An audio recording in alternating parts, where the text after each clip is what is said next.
In 1962, Marilyn wrote a letter never meant to be found. Studio executives had controlled her entire life. They chose her roles, her image, even her lovers. The letter named powerful men who used her, then discarded her. She planned to reveal everything at a press conference that Monday. She died that Saturday night. For 60 years, this letter stayed hidden. Now unsealed, it exposes the cruel system that destroyed America's most beloved star. Marilyn Monroe was born as Norma Jean on June 1, 1926, in Los Angeles. Her mother, Gladys, had already lived a life full of pain. At 14, she had married a violent man twice her age, had 2 children, and then divorced him. But even after the divorce, things didn't settle down. Her ex-husband took their kids and vanished. This broke Gladys. Norma Jean didn't even know she had a half-sister until she was 12. Gladys later married a man named Martin Mortensen, but that didn't last either. They separated long before Norma Jean was conceived, but his name still appeared on her birth certificate. The real father? It was most likely Charles Gifford, a man her mother worked with at RKO Studios. Marilyn believed this for years, but it wasn't proven until 2022, long after her death, when DNA finally confirmed it. She had spent her whole life trying to reach out to him. He never answered. When Norma Jean was 7, things looked a little better. Gladys managed to buy a small home in Hollywood. For a short time, they lived together like a real family. But it didn't last. In 1934, Gladys had a breakdown and was dragged from the house, screaming. She was diagnosed with paranoid schizophrenia and sent to a hospital. Marilyn never lived with her again. At just 7 years old, she became a ward of the state. She moved in with a friend of her mother's, Grace Goddard. But life didn't settle. She bounced from home to home, and in 1935, at age 9, she was placed in the Los Angeles Orphans' Home. She was the 3,463rd child to enter. Her dorm had 26 other girls. From the window, she could see the RKO Studios water tower, the same place her real father worked. She stayed in that orphanage for 21 months, but even during that time, she was moved in and out of at least 9 foster homes. Some were kind, others weren't. She later hinted at being abused. At 15, she faced the threat of going back to the orphanage when her foster parents, Grace and Doc, decided to move out of state. Instead of sending her back, Grace proposed something shocking: marriage. She arranged for Norma Jean to marry their 21-year-old neighbor, James Dougherty. He was kind. He'd driven her home from school a few times. They weren't in love, but they married on June 19, 1942, just weeks after her 16th birthday. At first, it felt nice. She said it felt good to be married, but it wasn't what she wanted. Her husband went off to the Merchant Navy in 1944, and she got a job at a factory. That's where a photographer, David Conover, saw her. And that moment changed everything. In January 1945, she quit her job to become a model. By August, she was signed to the Blue Book Model Agency. She changed her hair, her clothes, and her smile. She went from brown curls to platinum blonde. She appeared on 33 magazine covers in less than a year. In 1946, she got her first studio contract, $75 a week at 20th Century Fox. That's when she became Marilyn Monroe. The name Marilyn came from a Broadway actress. Monroe was her mother's maiden name. By September, she divorced Dougherty. He didn't want her chasing fame. She spent her first few months at Fox learning acting, dancing, and singing. But her roles were tiny. In 1947, her contract ended. She went back to modeling. She didn't give up. She worked at studios, met important people, and eventually got another shot, this time at Columbia Pictures. She starred in a cheap musical, but the studio dropped her. In 1949, broke and needing just $50 for a car payment, she posed nude for a calendar. She thought no one would ever see it. But the photos would haunt her later. That same year, she met Johnny Hyde. He was 53. She was 22. He was rich, powerful, and completely in love with her. He got her auditions, acting lessons, clothes, even plastic surgery for her nose and chin. He helped her land roles in 2 major films, The Asphalt Jungle and All About Eve. He begged her to marry him. He left his family for her, but she refused. Not because she didn't care, but because she didn't want to lose herself. She said, "Myself. That's what I'd lose." She kept her own apartment. She stayed Marilyn Monroe, not Mrs. Hyde. Then, in 1952, everything nearly crashed. A reporter found the nude calendar photos and broke the story. The studio wanted to deny everything. Marilyn said no. She told the truth. She said she needed the money. She said she was hungry. People didn't turn against her. They loved her more. She was honest, and it worked. The studio rushed out 3 films to ride the wave of publicity. At the same time, another truth came out. Her mother wasn't dead, but institutionalized. Marilyn admitted it. Again, she chose honesty. And again, people embraced her even more. Behind all the glamour, she was still Norma Jean. She had lived in 12 different foster homes. She'd been abused. She'd watched her mother lose her mind. She never knew a father's love. She found peace in movie theaters, sitting alone in the front row for hours. She once said, "I was brought up differently from the average American child because the average child is brought up expecting to be happy." She had to teach herself how to be happy. Marilyn Monroe didn't burst into fame overnight. She worked her way up from tiny roles, often playing nothing more than the pretty girl in the background. But even in those small parts, like in Love Nest back in 1951, there was something about her. Audiences noticed, and slowly, Hollywood did too. By 1952, she was trying to break away from the dumb blonde image. In Clash by Night, she proved she could handle serious drama. That same year, she played a mentally disturbed babysitter in Don't Bother to Knock. It was a short film, only 76 minutes, but it packed a punch. Marilyn poured herself into the role. She studied, rehearsed, and gave everything she had.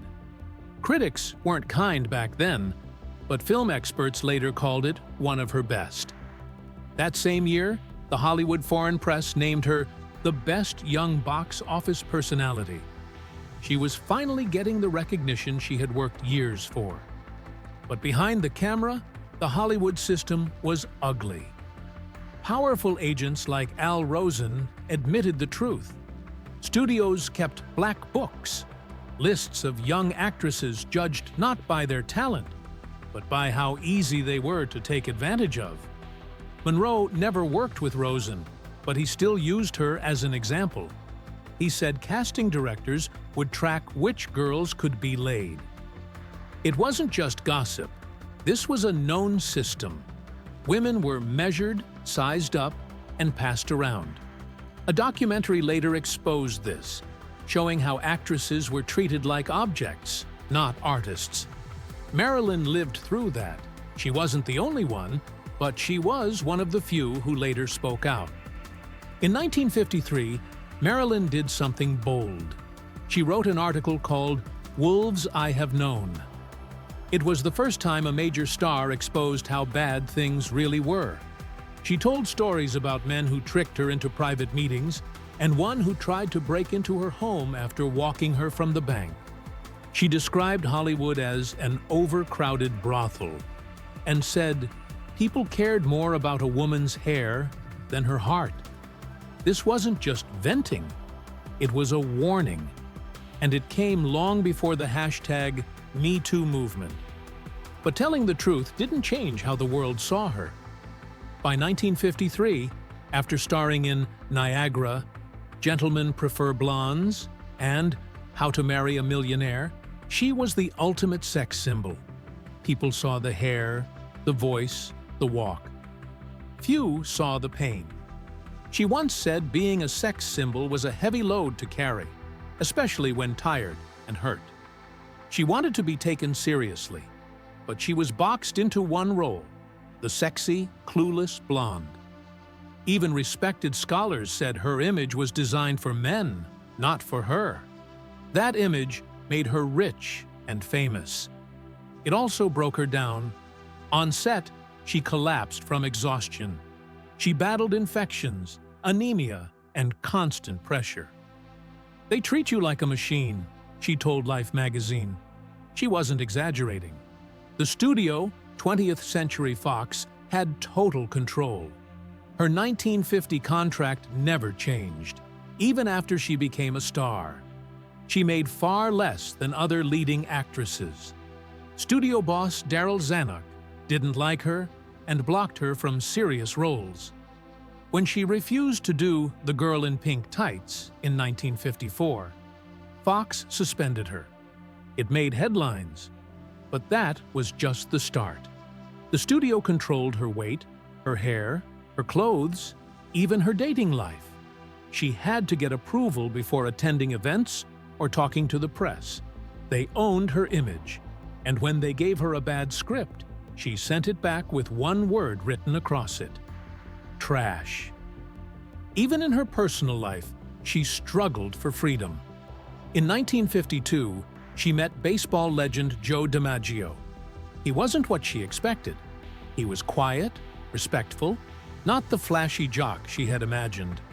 They dated for nearly 2 years, then got married in January 1954. It was quiet, just a courthouse wedding. They honeymooned in Japan. Joe thought marrying her might calm the chaos with her studio, but the problems had only begun. Later that year, they filmed the famous skirt-blowing scene from The 7-Year Itch. Over 1,500 people came to watch. The moment became iconic, but for DiMaggio, it was too much. He was furious. They had a loud fight in the theater. That night, back at the hotel, he hit her. Her makeup artist had to cover the bruises. It wasn't the first time. Friends had seen marks before. She filed for divorce just weeks later. The marriage had lasted only 274 days. DiMaggio wanted a traditional wife. Monroe wanted a career. He tried to control her, telling her what to wear, who to talk to, begging her to quit acting. When she filed for divorce, she wrote that she had suffered grievous mental suffering. Friends confirmed he had been violent and possessive. Monroe once told a friend, "He wants to cut me off completely from my world." The marriage had become a prison. But even after the divorce, the drama didn't end. Just 9 days later, DiMaggio got a tip that Monroe was with another man. He rushed to the apartment with Frank Sinatra and others, kicked down a door, and found the wrong woman. Her name was Florence Coates. She screamed in terror. She later sued and won a settlement of $7,500, about $83,000 today. DiMaggio was humiliated. His friendship with Sinatra never recovered. And yet, ironically, Monroe had been in that same building that night. She was just upstairs. Still, DiMaggio never really let go. After her third marriage ended in 1961, she was hospitalized in a psychiatric clinic. DiMaggio got her out. He flew her to Florida and helped her recover. Friends say they were getting close again. DiMaggio told people they planned to remarry. When Marilyn Monroe met Arthur Miller in 1951, something clicked. She told a friend it was like running into a tree, sudden, strong, and impossible to ignore. At the time, it was just a short meeting. But years later, after Monroe became a global icon and Miller won the Pulitzer for Death of a Salesman, they fell deeply in love. The world was shocked. Hollywood's blonde bombshell and the serious intellectual, they were nicknamed the Great American Body and the Great American Brain. Their love faced danger right away. Miller was under FB, I watch for supposed communist ties. Monroe was pressured to break up with him. She refused.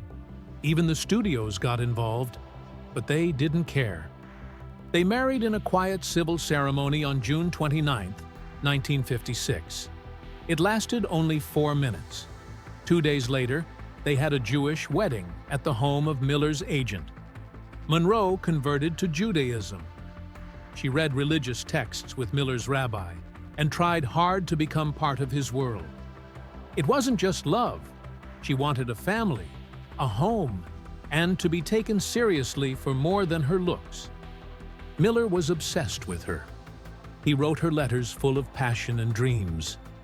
In June 1956, just before they married, he kissed a photo of her and wrote, "I idolize you. Only love me. I will make you so happy." In another letter, he described their imagined mornings, her cooking breakfast while he kissed her back, her neck, even joked about burning the eggs because of all the kissing. But behind the love was a darker truth. Monroe later found one of his private notes. In it, Miller said she disappointed him. He wrote that the only person he'd ever truly love was his daughter. That moment crushed her. The man who once adored her had now judged her, and it broke her inside. Even early in the marriage, Miller saw something fragile in her. He wrote that she seemed touched by death, not in a dramatic way, but in her dreams, in her sadness. He believed she was fighting a war inside her mind. She felt misunderstood by everyone around her. Her pain, he said, was a sign she was still alive. But pain doesn't always mean healing. Sometimes it just wears you down. One of the few stable relationships Monroe had was with Miller's father, Isidore. She met him in 1955 and dressed plainly to avoid looking like a movie star. She wanted to be accepted as a daughter, not an icon. Isidore loved her like family.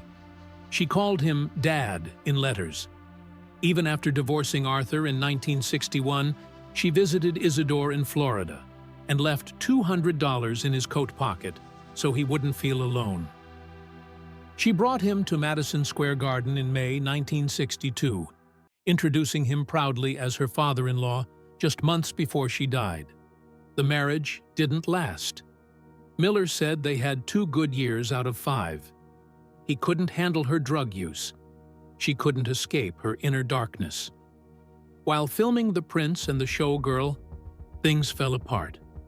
Miller watched her struggle and described it like a beautiful vase shattered into sharp, dangerous pieces.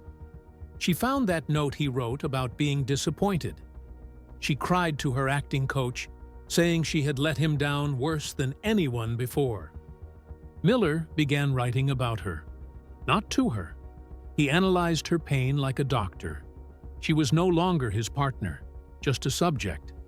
That distance, that coldness, hurt more than any fight. He tried to make sense of it all in his plays, but he couldn't forget. Her madness, he said, and his own stupidity stayed with him. Mental illness haunted Monroe long before she met Miller. Her mother had paranoid schizophrenia. Her grandmother died by suicide. Marilyn feared it was in her blood. As a child, she lived in foster homes and orphanages. Her mother was locked away. Those years left scars that never healed.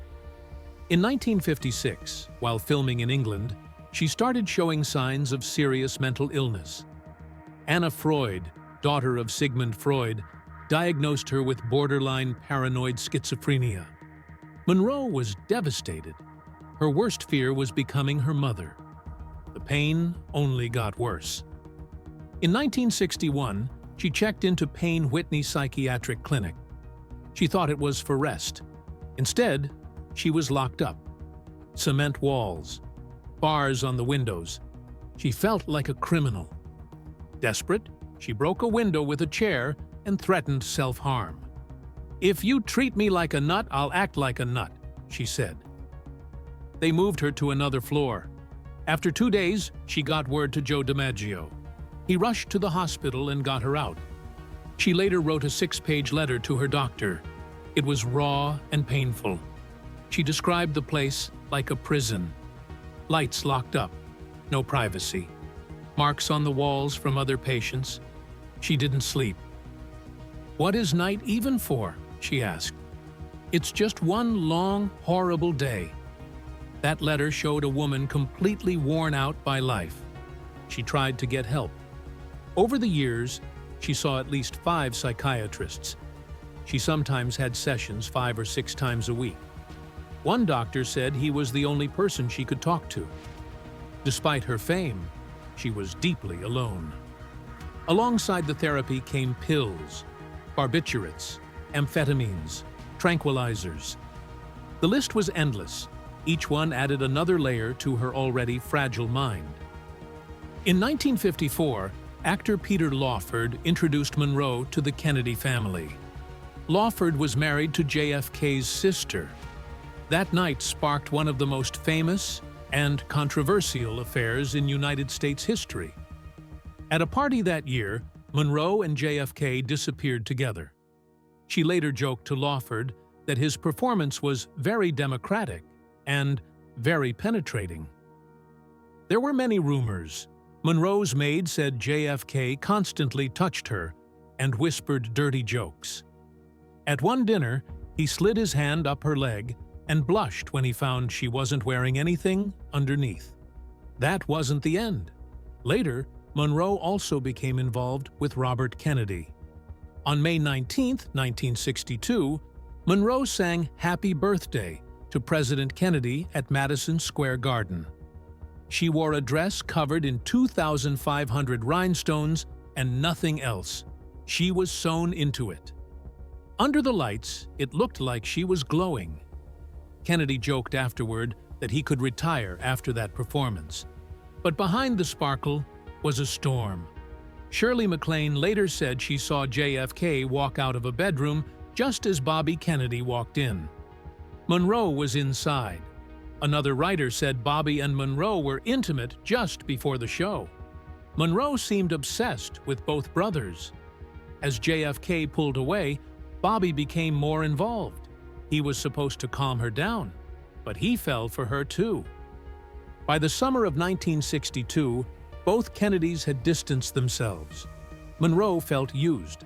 She made phone calls that night, her last night. One was to Peter Lawford. She said goodbye to him, the president, and his sister Pat. She said she knew secrets, dangerous ones. Some believe she threatened to go public.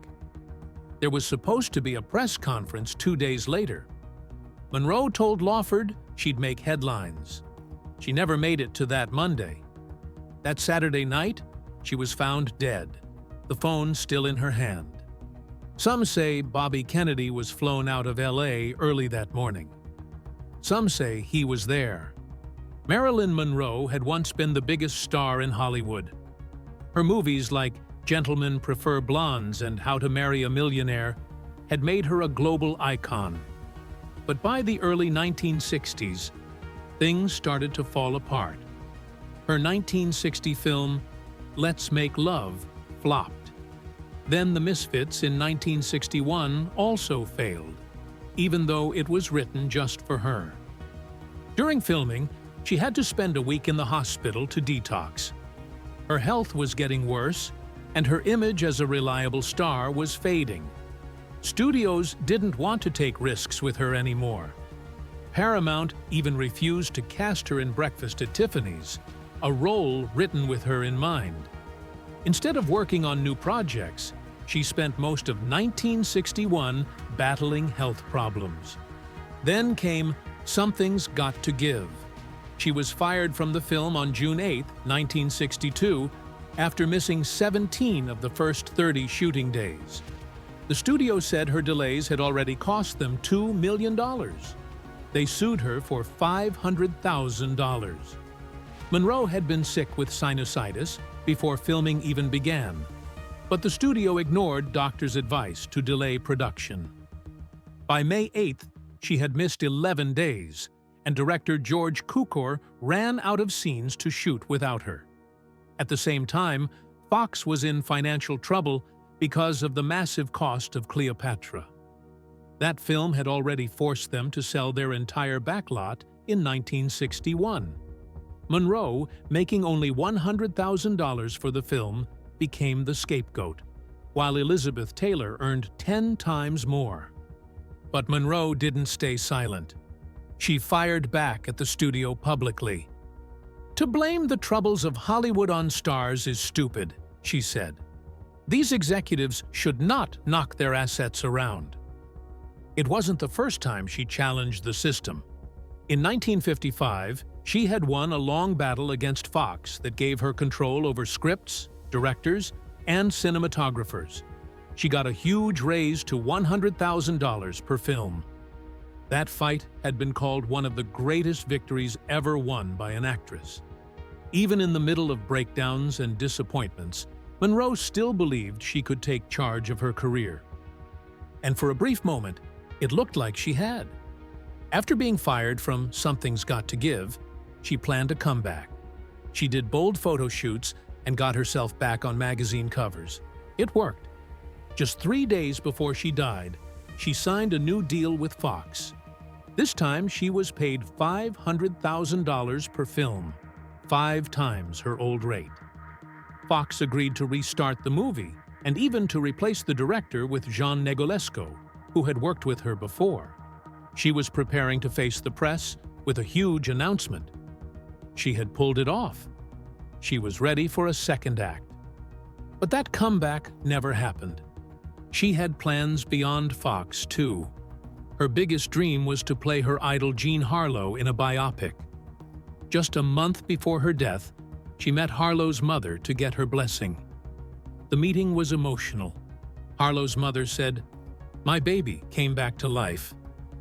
They scheduled a meeting to begin work on the script. That meeting was set for August 5, 1962. It never happened. Fox had also offered her a lead role in What a Way to Go, a film that later went to Shirley MacLaine. Monroe saw herself in Harlow's life.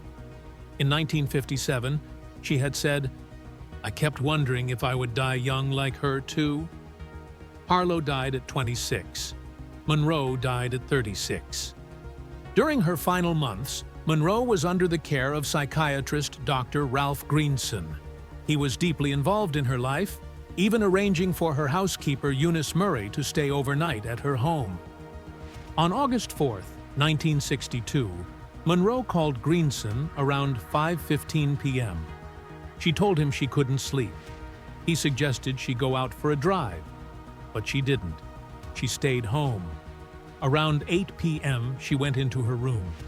She never came out again. At 3:25 a.m., Eunice Murray woke up, sensing something was wrong. Monroe's light was still on. The door was locked. She called Dr. Greenson. He told her to check through the window. She did, and saw Monroe lying face down, nude, and not moving. At 3:40 a.m., Greenson arrived. He smashed a window, climbed into the room, and found her dead. The phone was still in her hand. Rigor mortis had already started. Beside the bed was an empty bottle of Nembutal. Just days earlier, her doctor had prescribed 50 capsules. She was told to take only 1 per night. Now, the bottle was empty. The room was filled with medicine, 12 to 15 bottles. Some were sleeping pills. Others were tranquilizers. Some were speed. Some were painkillers. She was known to break open capsules and mix pills with alcohol. It was dangerous. It was deadly. Her death was ruled a probable overdose. But whether it was intentional or not, is still debated. That night, Monroe had also left behind signs of normal life. A check for $52.59 to the Department of Water and Power sat on her desk. It was typed out. It just needed her signature. She never signed it. There were letters, too, some heartbreaking, some strange. One from Isidore Miller, her ex-husband's father, who still called her daughter. He thanked her for a visit to Florida. She had surprised him, stayed 3 days, even left $200 in his coat. "Take it," she said. "I won't feel right if you don't." There was another letter, allegedly from President John F. Kennedy, dated February 13, 1962. It spoke about her hair, her scent, how different she was from his wife.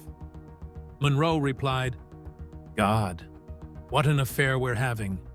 The love we share is both secret and happening." But the affair didn't last. On July 6, 1962, Monroe sent a final letter. "I'm so sorry, but this has to end," she wrote. "I don't want to just be a side piece. I want someone to be my side piece, too." Kennedy replied on July 16, "You changed my life, Marilyn. Goodbye and good luck." In her final days, Monroe looked glamorous to the world. She was on the cover of Life. She had just signed a $1 million deal. But inside, she was falling apart. Her journal entry said it all. "I am MM. I am not permitted problems, nervousness, humanness, blunders, mistakes, and my own thoughts." Even her housekeeper noticed the change. She looked unkempt. Her nails were chipped. She didn't seem to care anymore. She was getting threatening phone calls. "Stay away from Bobby, you bitch," one said. And Greenson said she felt rejected by the people she loved most. She had money, fame, beauty, but she couldn't find peace. She died at 36.